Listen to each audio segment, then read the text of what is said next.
नमस्कार साथियों, मैं राजेंद्र मंडलोई आपका हमारे चैनल पर बहुत बहुत स्वागत करता हूं। और जैसा कि आप सभी जानते हैं कि हमारे चैनल के माध्यम से आपकी जो न्यू ब्लूप्रिंट है और न्यू क्वेश्चन बैंक मैं कह सकता हूं 2021 की, इसको हम सॉल्व कर रहे हैं। पिछले वीडियोज़ यदि आपने नहीं देखे हैं तो उन वीडियोज़ को ज़रूर देखिएगा। मैंने सभी की सेपरेट प्लेलिस्ट बना दी है। पिछले वीडियोज़ में मैंने अभी तक आपके जो most important unseen page according to question bank मैंने सॉल्व करवाए हैं और उनकी प्लेलिस्ट आप चैनल को सब्सक्राइब कर देख सकते हैं। आज के इस वीडियो में हम सेक्शन सी में डुएस डायरेक्टेड कंप्लीट करेंगे आपकी जो न्यू क्वेश्चन बैंक है इसके। ठीक है दोस्तों, चैनल पर नए हैं तो चैनल को सब्सक्राइब करना ना भूलें। साथ ही आपके फ्रेंड्स, रिलेटिव, क्लासमेट्स के पास इन वीडियोज़ को शेयर करें ताकि वह भी इससे फ़ायदा ले सके और अपनी तैयारी अच्छे से कर सके। चलिए वीडियो की शुरुआत करते हैं। पहला ही क्वेश्चन दिया गया है, his brother sold all the gold, make question with how much. कोई सा भी क्वेश्चन दिया जाए तो सबसे पहले उस क्वेश्चन को आपको समझना है कि क्वेश्चन को करना क्या है, मतलब किस में उसको ट्रांसफॉर्म करना है। तो यहाँ पर दिया गया है make question with how much, मतलब हाउ मच का प्रयोग करके इसको प्रश्न बनाना है। तो हाउ मच का अर्थ होता है कितना। क्या अर्थ होता है? कितना। क्वेश्चन का अर्थ क्या होना है? उसके भाई ने सारा गोल्ड बेच दिया। तो हमारा आंसर क्या होना चाहिए? उसके भाई ने कितना गोल्ड बेच दिया। तो चलिए शुरुआत करते हैं। तो सबसे पहले इसमें आता है हाउ मच। क्या आता है? How much. अब हाउ मच के बाद में इसमें जो ऑब्जेक्ट है वो ऑब्जेक्ट आता है। तो हाउ मच गोल्ड, फिर इसके बाद में आती है हेल्पिंग वर्ब डिड। डिड क्यों आई? क्योंकि यहाँ पर सेल की सेकंड फॉर्म दी गई सोल्ड। तो how much gold did his brother sell, SELL और लास्ट में क्वेश्चन मार्क। एक बार और रिपीट कर रहा हूँ। How much gold, how much the gold आएगा, माफ कीजिएगा, how much the gold did his brother sell. ठीक है। अब इसमें कुछ स्टूडेंट के दिमाग में यह आ सकता है कि सर इसमें से आल तो हट गया। तो आल हटेगा क्योंकि उसने क्वेश्चन में दिया गया है कि उसके भाई ने सारा सोना बेच दिया। तो कितना सोना बेच दिया, उससे हम ऑल को रिप्लेस करेंगे। ठीक है दोस्तों, और लास्ट में क्वेश्चन मार्क लगाना इंपॉर्टेंट है। क्वेश्चन यदि आपको समझ में नहीं आया है या किसी प्रकार का कोई डाउट या कोई क्यूरी है तो आप मुझे कमेंट्स करके बता सकते हैं, पर्सनली कॉन्टैक्ट कर सकते हैं। नेक्स्ट क्वेश्चन की ओर चलें तो अगला क्वेश्चन है, आई know the boy change the voice. Change the voice means active voice sentence है, इसको पैसिव वॉइस में चेंज करना है। बहुत ही महत्वपूर्ण और इंपॉर्टेंट क्वेश्चन है। दूसरी जानकारी मैं आपको जरूर दूं कि हमारे चैनल के माध्यम से ग्रामर फॉर ऑल के नाम से एक प्लेलिस्ट बनी हुई है, ग्रामर फॉर ऑल। तो उसमें आप सभी प्रकार के क्वेश्चन देख सकते हैं। मैंने टॉपिक वाइज सभी के वीडियोज सेपरेट वीडियो बनाए हैं, रूल्स एंड रेगुलेशन बताए हैं और एग्जाम्पल भी करवाए हैं जो प्रीवियस ईयर में आपके एग्जाम के पॉइंट ऑफ व्यू से पूछे गए हैं और काफ़ी महत्वपूर्ण वीडियोज़ हैं। ठीक है दोस्तों, तो इसको हम देखते हैं। I know the boy. जिन स्टूडेंट ने हमारे वीडियोज़ या हमारे साथ जुड़े हुए हैं वो इसका आंसर बहुत ही अच्छे से दे सकते हैं। चलिए शुरुआत करते हैं। तो कोई सा भी एक्टिव वॉइस सेंटेंस रहता है तो सबसे पहले हम उसको देखते हैं कि किस सेंटेंस का है। उसके बाद में उसमें सब्जेक्ट, वर्ब और ऑब्जेक्ट को फाइंड आउट करते हैं। तो देखिए यहाँ पर सब्जेक्ट आई है और आई के साथ में वर्ब की फर्स्ट फॉर्म। इसका अर्थ ये है कि ये जो सेंटेंस दिया गया है ये प्रेजेंट इंडेफिनिट का दिया गया है।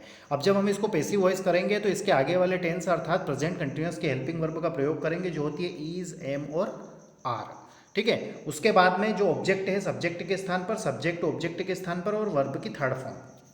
ठीक है दोस्तों, तो चलिए देखते हैं। तो ऑब्जेक्ट सब्जेक्ट के स्थान पर आएगा तो क्या हो जाएगा? The boy. अब द बॉय के साथ सिंगुलर आएगी वर्ब, तो द बॉय इज। अब वर्ब की थर्ड फॉर्म होती है नॉन, KNOWN, नॉन। बाय मी होना चाहिए लेकिन यहाँ पर होगा टू मी। ठीक है दोस्तों, तो आंसर हो जाएगा the boy is known to me. अब ये ऐसा क्यों हुआ है? ये फिक्स प्रीपोजिशन वाली वर्ब है नो, इसकी वजह से हुआ है। इसका भी मैंने एक सेपरेट वीडियो बनाया है जिसमें बहुत सारी वर्ब ऐसी होती हैं जिनके साथ फिक्स प्रीपोजिशन लगता है। ठीक है दोस्तों, बाय ना लगते हुए क्या लगता है? फिक्स प्रीपोजिशन लगता है, जैसा इसमें टू लगा है। तो वो वीडियोज़ आप देखना चाहें तो ग्रामर फॉर ऑल के नाम से प्लेलिस्ट बनी हुई है, उसमें आप एक्टिव वॉइस, पैसिव वॉइस के सारे वीडियोस देख सकते हैं, नरेशन के देख सकते हैं, preposition, conjunction, A to Z material according to your class 12th syllabus. अब क्वेश्चन नंबर 3 की बात करें तो he is my brother, he is wearing a red shirt, combined make relative clause, मतलब इन दोनों वाक्यों को रिलेटिव क्लॉज से जोड़ना है। अब रिलेटिव क्लॉज क्या होता है मैं आपको बता देता हूँ शॉर्टकट में। रिलेटिव क्लॉज जो होता है ये ही एडजेक्टिव क्लॉज भी होता है। दोनों को क्या कहते हैं? मतलब एडजेक्टिव क्लॉज को रिलेटिव क्लॉज भी कहते हैं। अब रिलेटिव क्लॉज में रिलेटिव प्रोनाउन का यूज़ होता है जैसे हु और विच का। अब यदि सब्जेक्ट लिविंग थिंग हो तो उसमें हु का प्रयोग करते हैं, और नॉन लिविंग थिंग हो तो उसमें विच का प्रयोग करते हैं। तो यहाँ पर देखिए ही कौन है, यहाँ पर लिविंग थिंग है मतलब ब्रदर है, तो यहाँ पर किसका प्रयोग होगा, हु का। तो हमारा आंसर हो जाएगा ही इज माई ब्रदर। ठीक है, अब दूसरी बार जो ही आया है उसके स्थान पर हम लगा देंगे, माफ कीजिएगा फिर से रिपीट कर रहा हूं, he is my brother who is wearing a red shirt. ठीक है दोस्तों, किसी प्रकार का कोई डाउट या कोई क्यूरी हो तो विदाउट एनी हेजिटेशन आप पर्सनली कॉन्टैक्ट कर सकते हैं या फिर व्हाट्सएप कर सकते हैं, कमेंट्स कर सकते हैं। ठीक है दोस्तों, अगला क्वेश्चन है he is so weak that he can not walk. Too और टू का प्रयोग करना है, सो दैट का प्रयोग है, टू और टू का प्रयोग है, गोइंग टू का प्रयोग है, क्वेश्चन टैग कैसे करना है, इम्फेटिक कैसे करना है, ये सारी चीज़ें आप हमारे चैनल के माध्यम से प्रोवाइड किए गए वीडियोस के माध्यम से देख सकते हैं, जिनकी प्लेलिस्ट आप चैनल को सब्सक्राइब कर देख सकते हैं। ठीक है दोस्तों, तो चलिए यहाँ पर क्या होता है कि जहाँ पर सो लिखा हुआ होता है वहाँ पर टी और टू का प्रयोग होता है, जहाँ दैट लिखा हुआ होता है वहाँ टी और टू का प्रयोग होता है। साथ में जब हम सो दैट के स्थान पर टू और टू का प्रयोग करते हैं तो फिर इस टू के बाद में जैसे ही कैन नॉट है, she can not, I can not, could not जो भी आता है उसको हम हटा देते हैं। तो हमारा आंसर क्या हो जाएगा, he is too weak to walk. ठीक है दोस्तों, नेक्स्ट क्वेश्चन की ओर चलें तो the child cried for milk change into past continuous tense. Past continuous tense में परिवर्तित करना है। तो पास्ट कंटिन्यूअस क्या होता है, पास्ट कंटिन्यूअस में हेल्पिंग वर्ब वाज और वर का प्रयोग होता है तथा वर्ब की फर्स्ट फॉर्म प्लस उसमें आईएनजी लगता है। तो देखते हैं, द चाइल्ड के साथ में आएगा was crying, CRYING, crying for milk. ठीक है, इसमें आपको ध्यान रखना है कि यहाँ पर ये जो आई है ये आई बदलकर वाई हो गया है और फिर उसमें आईएनजी लगा है, ये इंपॉर्टेंट चीज़ है, इसीलिए आपसे ये पूछा गया है, ध्यान रखना है ना, इंपॉर्टेंट क्वेश्चन है। नेक्स्ट क्वेश्चन है क्वेश्चन नंबर 6 की बात करें तो क्वेश्चन नंबर 6 में हमें he gets salary he starts spending it combined using no sooner than ना, नो सुनर देन का प्रयोग करना है। तो नो सुनर देन हमेशा वाक्य की शुरुआत में लगता है और इसके बाद में वर्ब के अनुसार हेल्पिंग वर्ब लगती है, दोनों वाक्यों के बीच में देन का प्रयोग होता है। तो चलिए स्टार्टिंग करते हैं, तो इसका आंसर होगा नो सुनर। ठीक है, नो सुनर के बाद में हेल्पिंग वर्ब आएगी तो वो आएगी डज। अब डज क्यों आई है, डज इसलिए आई है क्योंकि गेट वर्ब की फर्स्ट फॉर्म में एस लगा हुआ है, मतलब ये सेंटेंस प्रेजेंट इंडेफिनिट का है, इसलिए डज आया है। नो सुनर डज ही, अब ये एस हट जाएगा, गेट सैलरी, दोनों वाक्यों के बीच में THAN, then he starts spending it. Okay, next question है Raju write can either with hand arrange the jumbled words into meaningful sentence. इन शब्दों को सही क्रम में जमाना है ताकि एक अर्थ वाला वाक्य बन जाए। तो क्या हो जाएगा, राजू सब्जेक्ट है यहाँ पर, कैसे पता चला, क्योंकि सारे शब्दों को आप देखिए इसमें कैपिटल लेटर वाला यही है, जब भी हम किसी वाक्य की शुरुआत करते हैं तो उसका फर्स्ट लेटर क्या आता है, कैपिटल आता है। तो क्या हो जाएगा, Raju can write with either hand. Okay, either का प्रयोग जब दो तरफ की चीज़ों को बताने के लिए दर्शाना होता है तब उस समय हम आइदर का प्रयोग करते हैं। नेक्स्ट क्वेश्चन है he makes T change the voice. इसको पैसिव वॉइस में चेंज करना है। तो इससे पहले भी हमने एक पैसिव वॉइस किया था, तो उसमें मैंने आपको बता दिया था कि सबसे पहले हम देखते हैं कि सेंटेंस किस टेंस का है, उसके बाद में सब्जेक्ट वर्ब और ऑब्जेक्ट को फाइंड आउट करते हैं। तो देखिए यहाँ पर वर्ब की फर्स्ट फॉर्म में क्या लिखा हुआ है, एस लगा हुआ है, मतलब प्रेजेंट इंडेफिनिट का सेंटेंस है। जब पैसिव वॉइस करेंगे तो इसके आगे वाले टेंस मतलब प्रेजेंट कंटिन्यूअस की हेल्पिंग वर्ब का प्रयोग करेंगे, वो होती है ईज, एम और आर। उसके बाद में ऑब्जेक्ट सब्जेक्ट के स्थान पर, तो ऑब्जेक्ट यहाँ पर टी है, तो टी क्या है, सिंगुलर है, अनकाउंटेबल है, तो यहाँ पर आएगा टी इज। अब वर्ब की third form made, MADE, by, he का क्या हो जाएगा, हिम हो जाएगा। ठीक है, tea is made by him. Next question की ओर चलें तो क्वेश्चन नंबर 9 है आपका, as soon as he closed his eyes the telephone rang. No sooner than का प्रयोग करना है एज सुन एज के स्थान पर। तो इसके भी रूल एंड रेगुलेशन के साथ मैंने वीडियोस बनाए हैं, उन वीडियोस को आप जरूर देखें। वाक्य में जहाँ पर एज सुन एज दिया हुआ रहता है वहाँ हम नो सुनर लगा देते हैं, तो इसको हटाकर हम क्या लगाएंगे, नो सुनर। और वर्ब के अनुसार नो सुनर के बाद में हम हेल्पिंग वर्ब लगाएंगे। तो जैसे यहाँ पर वर्ब की सेकंड फॉर्म है तो कौन सी, डिड हेल्पिंग वर्ब आएगी, और दोनों वाक्यों के बीच में देन। तो आंसर हो जाएगा नो सुनर ही क्लोज हो जाए, हाँ, नो सुनर के जस्ट बाद में हेल्पिंग वर्ब, तो हेल्पिंग वर्ब क्या हो जाएगी, did he close his eyes, दोनों वाक्यों के बीच में टी एच एन देन, और पूरा वाक्य ऐसा कैसा ही, द टेलीफोन रैंग। एक बार और इसका आंसर रिपीट कर रहा हूँ, no sooner did he close his eyes the telephone rang. Next question है, they were playing football, change into simple present tense. Sentence को सिंपल प्रेजेंट टेंस में परिवर्तित करना है। तो सिंपल प्रेजेंट क्या होता है, मतलब प्रेजेंट इंडेफिनिट। प्रेजेंट इंडेफिनिट मतलब वर्ब की फर्स्ट फॉर्म प्लस उसमें एस या ई एस, यदि सब्जेक्ट सिंगुलर है तो, लेकिन यहाँ पर सब्जेक्ट सिंगुलर नहीं है तो यहाँ पर एस या ई एस नहीं लगेगा। तो आंसर क्या हो जाएगा, they play, P L A Y, play football. Okay, next question की ओर चलें तो क्वेश्चन नंबर 11वां है। ये क्वेश्चन मैं आपके लिए होमवर्क के लिए दे रहा हूँ, आप मुझे कमेंट्स करके बताएंगे कि आपके हिसाब से इसका आंसर क्या होना चाहिए। ठीक है दोस्तों, अगला क्वेश्चन है, he does his duty change into negative. देखिए इसका भी मैंने एक सेपरेट वीडियो बनाया है, वो वीडियो नहीं देखा है तो उसको जरूर देखिएगा। वाक्य में जब भी डू डिड या डज दिया जाए और सेंटेंस को नेगेटिव करना हो तो सबसे शॉर्टकट तरीका यह है कि जहाँ पर डू डिड या डज दिया गया है उसके आगे आपको नॉट डू लगा देना है, आपका आंसर सही हो जाएगा। तो इसका आंसर क्या हो जाएगा, he does not do his duty. Okay, अगला क्वेश्चन है question number 13, the fan is high I can not touch it. So that का प्रयोग करना है। तो सो दैट का प्रयोग करने के लिए हम क्या करते हैं, एक सेंटेंस में, जैसे ये सेंटेंस यहाँ पर दिया गया हाई, हाई एक एडजेक्टिव है तो इस एडजेक्टिव के पहले हम सो लगाते हैं, दोनों वाक्यों के बीच में दैट। तो आंसर क्या हो जाएगा, the fan is so high that I can not touch it.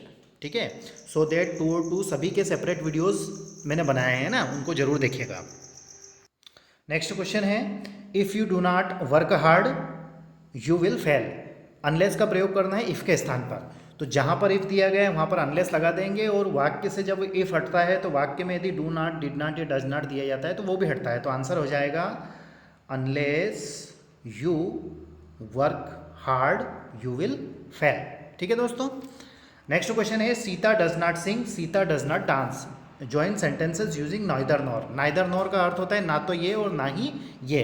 तो सीता ना तो गाना गाती है, सीता गाना नहीं गाती है, सीता नृत्य नहीं करती है। तो इसका आंसर हो जाएगा नाइदर सीता सिंग नॉर डांस। ओके, अब आप बोल रहे होंगे कि सर इसमें डज नॉट कैसे हटा, तो नाइदर नॉर अपने आप में जो है क्या होता है, नेगेटिव सेंस देता है, तो इसलिए यहाँ पर डज नॉट हट जाएगा। एक बार और रिपीट कर रहा हूँ, नाइदर सीता सिंग नॉर डांस। ओके, ना तो सीता गाती है और ना ही नृत्य करती है। अगला क्वेश्चन है, मिस्टर गुप्ता टीचर्स हिंदी। इसको पैसिव वॉइस में चेंज करना है। तो वर्ब की फर्स्ट फॉर्म में एस या ई एस मतलब प्रेजेंट इंडेफिनिट का पैसिव वॉइस करेंगे, तो इसके आगे वाले टेंस मतलब प्रेजेंट कंटिन्यूअस की helping verb is am are का प्रयोग होगा। फिर ऑब्जेक्ट क्या है, हिंदी है तो हिंदी सब्जेक्ट के स्थान पर, फिर मिस्टर गुप्ता सब्जेक्ट हैं तो ये ऑब्जेक्ट के स्थान पर आएंगे, और वर्ब की थर्ड फॉर्म। तो आंसर क्या हो जाएगा, हिंदी इज टॉट, वर्ब की third form TAUGHT by mister Gupta. Question number 17 है, she can't afford it, she buy a car, combined the sentences using non finite clause. Non finite clause क्या होती है, जिसमें टू का प्रयोग होता है वर्ब की फर्स्ट फॉर्म के पहले। तो इसका आंसर हो जाएगा she can't afford to buy a car, she can't afford to buy a car. Okay दोस्तों, नेक्स्ट क्वेश्चन है question number 18, they watch television since morning, supply the correct tense of the verb in the bracket. Bracket में जो verb दी गई है इसकी सही form लिखना है। तो सेंटेंस को हमने जैसे ही पढ़ा तो यहाँ पर लिया हुआ है सिंस दिया गया है, जो कि एक कीवर्ड है। सिंस और फार का प्रयोग हम प्रेजेंट परफेक्ट कंटिन्यूअस टेंस में करते हैं। तो यह सेंटेंस जो है प्रेजेंट परफेक्ट कंटिन्यूअस का है, और उसकी जो हेल्पिंग वर्ब होती है हैज़ बीन और हैव बीन। तो आंसर क्या हो जाएगा, दे। अब दे के साथ में क्या आता है, हैव आता है, तो हैव बीन, अब वर्ब की first form plus ING, watching television since morning. Okay दोस्तों, नेक्स्ट क्वेश्चन है क्वेश्चन नंबर 19 है, we are playing football, change the voice. अब देखिए सेंटेंस वर्ब की फर्स्ट फॉर्म प्लस आईएनजी मतलब कंटिन्यूस है, हेल्पिंग वर्ब आर मतलब प्रेजेंट कंटिन्यूस है। तो जब कोई active voice sentence present continuous का या फिर किसी भी कंटिन्यूस टेंस का हो तो जिस टेंस का सेंटेंस होता है उसी टेंस के हम हेल्पिंग वर्ब का प्रयोग करते हैं। तो यह सेंटेंस किस टेंस का है? प्रेजेंट कंटिन्यूस का है, तो इसकी ही हेल्पिंग वर्ब का प्रयोग होगा जो होती है ईजेएमआर। अब फुटबॉल ऑब्जेक्ट है, सब्जेक्ट के स्थान पर आएगी तो क्या हो जाएगा? फुटबॉल इज बीइंग, बीइंग का प्रयोग होता है कंटिन्यूस में। Football is being played, verb की third form, played by us. Football is being played by us. फिर है we saw a very good film yesterday, change the voice, इसको भी पैसिव वॉइस में चेंज करना है। तो इसमें क्या हो जाएगा? देखिए अब ऑब्जेक्ट यहां पर क्या है? फिल्म है, तो आंसर हो जाएगा फिल्म वाज, अब वर्ब की third form, seen yesterday by us. एक बार और रिपीट कर रहा हूँ, फिल्म माफ़ कीजिएगा फिर से रिपीट कर रहा हूँ। अ वेरी गुड फिल्म यहाँ पर ऑब्जेक्ट है। क्या है ऑब्जेक्ट? अ वेरी गुड फिल्म। सब्जेक्ट क्या है? वी है। वर्ब की सेकंड फॉर्म मतलब पास्ट इंडेफिनिट, और ये यहाँ पर अदर वर्ड है, तो आंसर हो जाएगा a very good film was seen yesterday by us. ठीक है दोस्तों। क्वेश्चन नंबर 21 है the student is very fast he can not win the race using so that. So that का प्रयोग करना है, तो वाक्य में जहाँ पर वेरी दिया गया है वहाँ सो लगा दें, दोनों वाक्यों के बीच में दैट लगा दें, वेरी को हटाकर सो लगा दें। ठीक है दोस्तों, thank you very much for watching. अपनी तैयारी अच्छे से रखें, किसी प्रकार का कोई डाउट या कोई क्यूरी रहे तो आप कमेंट्स कर सकते हैं, पर्सनली कॉन्टैक्ट कर सकते हैं। दूसरी जानकारी मैं आपको जरूर दूं कि इस प्रकार के सेक्शन सी के मैं प्रैक्टिस क्वेश्चन कम से कम 40 से 50 वीडियोस डाल चुका हूं। प्लेलिस्ट मैंने बना रखी है, ग्रामर या section C class 9th to class 12th के नाम से प्लेलिस्ट है, और ग्रामर फॉर ऑल के नाम से प्लेलिस्ट है। तो उन वीडियोस को आप जरूर देखिएगा। और क्लास 12th की इंग्लिश में text book, workbook, grammatical portion, writing skill, सारी चीज़ें, इंपॉर्टेंट क्वेश्चन, सारी चीज़ें हमने करवा दी हैं, तो उनको भी जरूर देखिएगा और अपने फ्रेंड्स, रिलेटिव, क्लासमेट्स के पास इन वीडियोज़ को शेयर कीजिएगा। Thank you very much for watching. अपना ध्यान रखें और अच्छे से तैयारी करें। Thank you once again.